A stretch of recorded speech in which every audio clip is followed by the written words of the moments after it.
Asociación Camino Anima Mundi presenta. Imagina que uno entra a una iglesia, se sienta en silencio en un banco para rezar y de repente le asalta una duda bastante incómoda. Es decir, ¿estoy hablando realmente con el creador del universo? ¿Con un Dios vivo? ¿O me estoy hablando a mí mismo usando a Jesús como, no sé, una especie de amigo imaginario o un consuelo psicológico? Es una crisis real por la que pasa muchísima gente.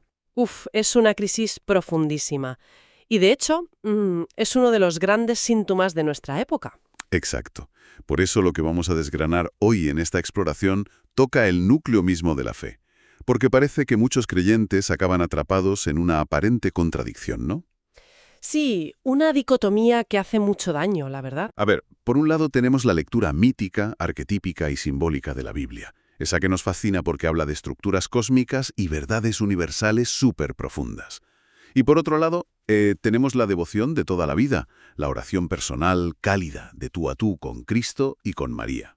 Claro. Así que la pregunta que vertebra nuestra charla de hoy es cómo hacemos convivir la inmensidad del símbolo con la intimidad del amor sin que se anulen mutuamente. Pues fíjate, es la gran tensión de la vida espiritual. Y, a ver, hay que dejar clarísimo desde el principio que no venimos a tener un debate teológico frío. Nada de eso, por favor. Eso es, de esos de pizarra y tiza que se quedan en la pura teoría. No. Al contrario, lo que proponen los textos de hoy es abrir una puerta a una forma de vivir la fe muchísimo más rica, más ardiente y, bueno, más verdadera. Una fe donde la mente y el corazón no están peleando por el mismo espacio. Sino que se ensanchan y se alimentan el uno al otro, ¿verdad? Exactamente. Se necesitan. Pues vamos a entrar en materia, porque los documentos nos advierten de algo fundamental. Y es que cuando la hondura simbólica y la devoción personal se separan, la cosa acaba mal. Ambas dimensiones se marchitan. Se estropean por completo, ¿sí? Pensando en esto, me venía a la cabeza una analogía. Es como convivir con un compañero de piso con el que solo hablas de a quién le toca fregar los platos o de qué tiempo hace hoy. Hombre, claro, esa es una imagen perfecta para ilustrar el primer gran peligro del que hablan nuestras fuentes. La fe puramente literalista. Eso es. O sea, la persona es real, está ahí sentada en tu mismo salón, puedes tocarla, pero la relación es totalmente plana. No hay arquitectura interior, no hay misterio. Falta la profundidad, claro. Y luego está el peligro opuesto, el de quedarse solo con el símbolo, que sería, no sé, como enamorarse perdidamente del protagonista de una novela rusa. Es un personaje bellísimo, su historia conmueve hasta las lágrimas, encarna los ideales más altos, pero cierras el libro y no hay absolutamente nadie al otro lado en la habitación para devolverte el abrazo. Ojo que acabas de dar en el clavo con el problema central. En teología y filosofía, a eso que falta en tu segundo ejemplo se le llama alteridad. Vale, frena un momento, vamos a desmenuzar esto. ¿Qué significa exactamente el término alteridad y por qué es tan vital aquí? A ver, significa, literalmente, la condición de ser otro.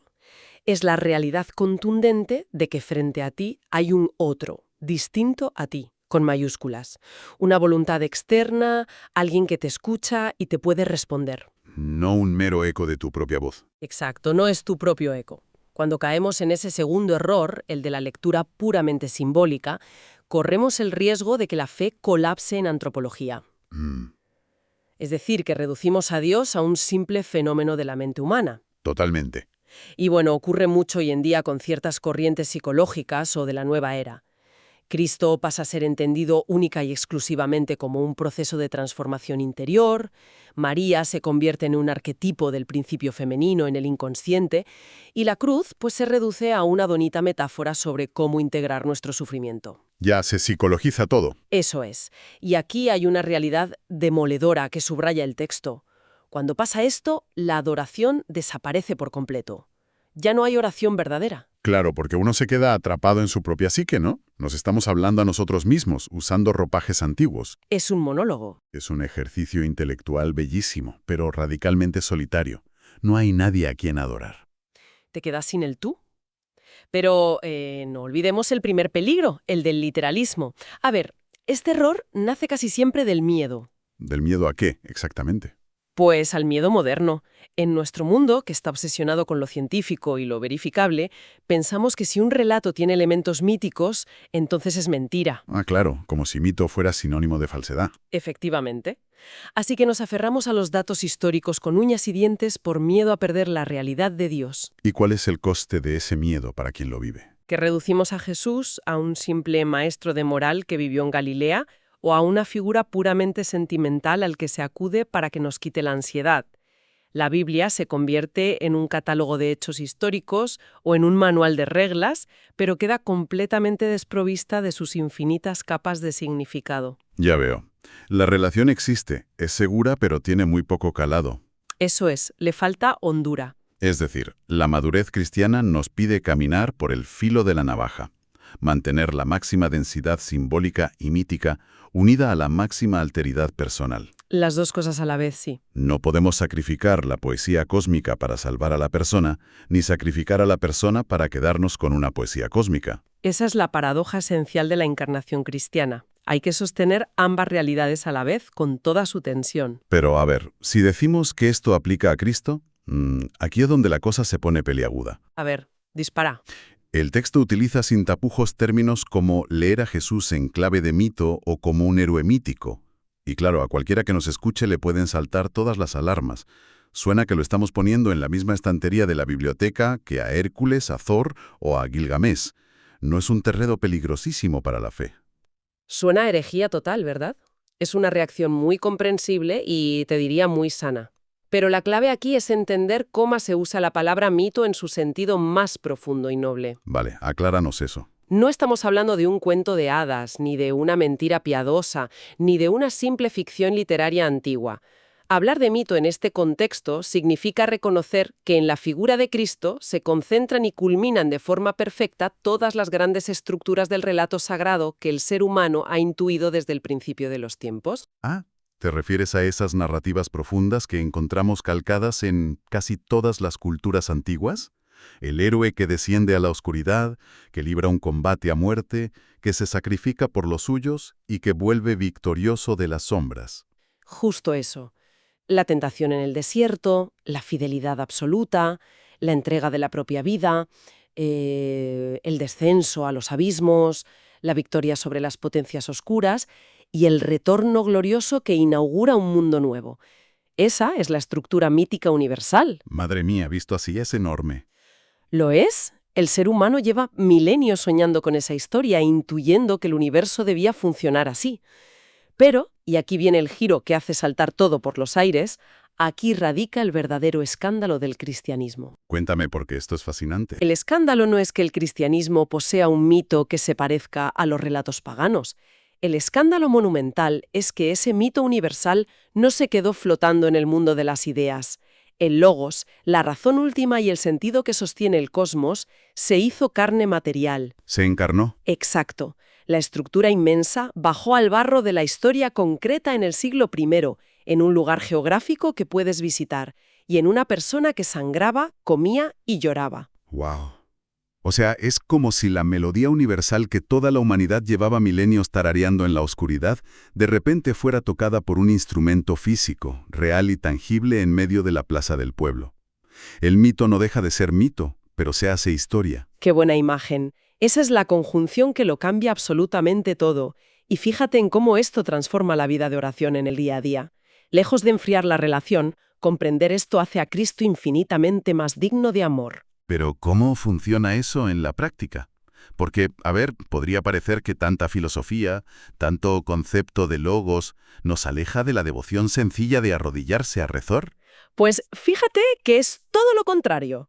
Amar a un Jesús con profundidad mítica significa que al sentarnos a rezar, no se está hablando simplemente con un psicólogo celestial o con un filósofo compasivo del pasado. Claro. Se está amando al centro vivo de una historia cósmica gigantesca que, de manera incomprensible, conoce tu nombre, tu sufrimiento actual y te llama personalmente. Fíjate en el peso que tienen los títulos míticos que le ha dado la tradición. Llamarle el Cordero, el Nuevo Adán, el Buen Pastor, el Descendedor a los infiernos. Son títulos espectaculares. Tienen un eco que resuena muy dentro, te mueven algo. Lo tienen porque tocan la estructura misma de la realidad. Y, ojo, no despersonalizan a Jesús en absoluto. No, para nada. Llamarle nuevo Adán nos conecta con el mecanismo espiritual de que en él se reinicia toda la humanidad estropeada. Llamarle descendedor a los infiernos no es una metáfora poética vacía.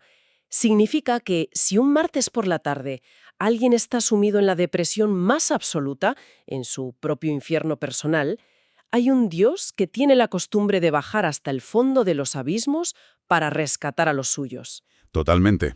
Y cada uno de esos títulos nos abre una puerta distinta para intimar con Él. Me encanta esa idea.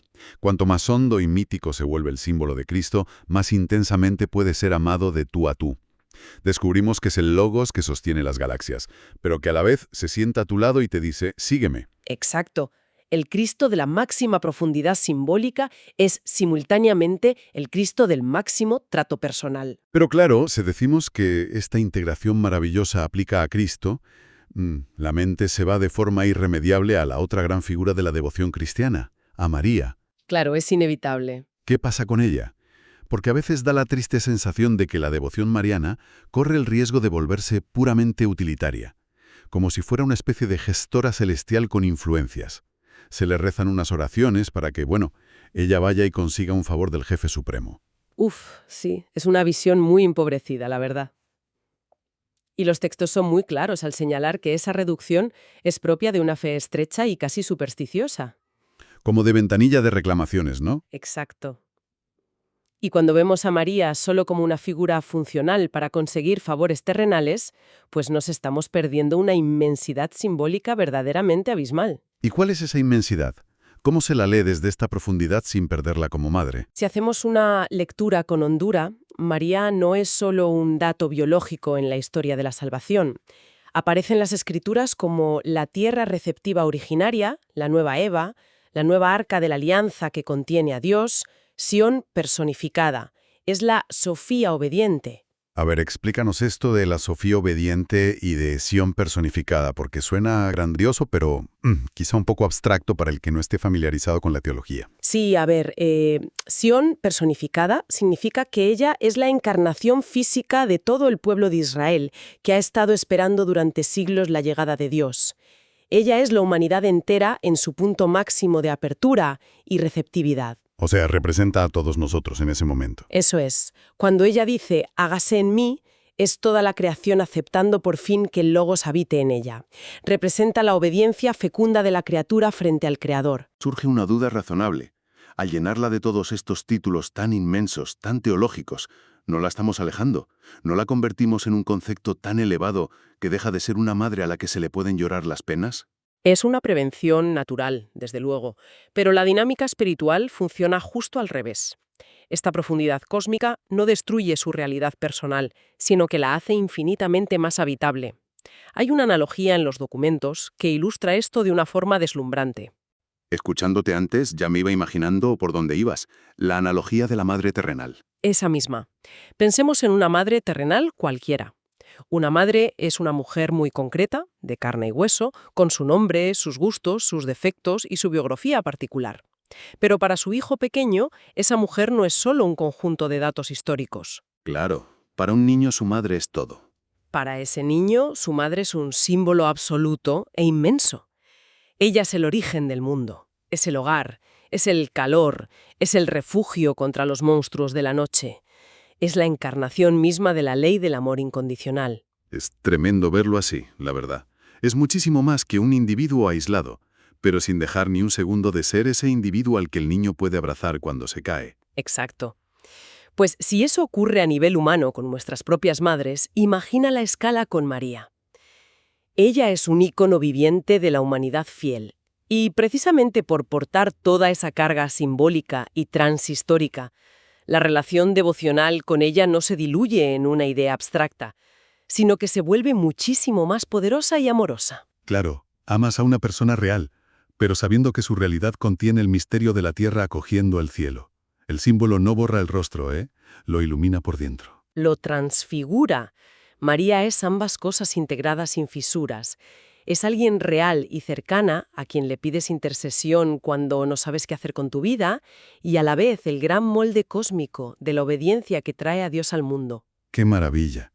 Entonces, una vez que hemos levantado la mirada hacia esta inmensidad tanto de Cristo como de Manía, creo que es imperativo que aterricemos todo esto en la práctica. Sí, hay que bajarlo a tierra. Porque la teología es preciosa, pero ¿cómo se vive esto en el día a día? ¿Cómo se traduce esto cuando uno abre la Biblia en su cuarto o se sienta a rezar?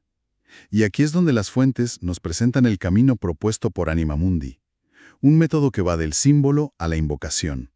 Escuchando todo lo que hemos hablado, me viene a la mente la imagen de construir una gran catedral. A ver, desarrolla esa imagen porque creo que encaja perfectamente con el texto. O sea, estudiar la Biblia descubriendo todos estos ecos míticos, arquetípicos y simbólicos es como construir una catedral majestuosa.